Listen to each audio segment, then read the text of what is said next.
Nyt lähti. Me on käyty Latviassa asti mopoilla. Nytte? Ei kun tässä niin? Tää on nyt 2009 tehty ry. Joo.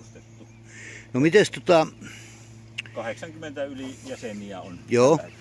No mites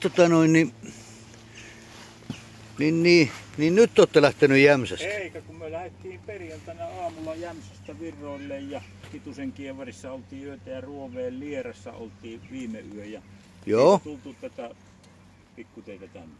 Ai saakeli, joo. Me on käyty Ahvenanmaan reissuja ja Kustavin reissuja siellä ajeltu ja sitten niin. Pärnyssä, Virossa ja sieltä Latviaan.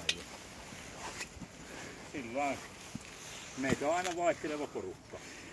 No siinä tulee sitten, jo sanotaan, no se ei ehkä tällä reissulla, mutta Latvian reissulla jo semmoinen määrä. Kaikennäköistä voi tulla rengasrikko. Imatralla oltaan käyty useampi reissu Imatralla Joensuun kautta sieltä kierretty. Oletteko ajoissa ollut? Ajoja aika? Ajoissa. No minä olin viikko sitten. No niin, minä. Perkele, siellä oltiin. Kato, Imatran spirittiä ei voita mikään. Eikö näin ole? Näin. Me oltiin tää oltu moneen vuonna sille, että korona taas jättää väliin jossain vuodessa. Niin jätti. Mullakin. 72. 17han se oli eka kerran niin kuin taas uudestaan aukastiin. Tuolla olin, kato, rakas Enovainaa vei 70 ja 71 Pyynikin ajoi. Joo. Ja siellä iski meikäpoikaan se.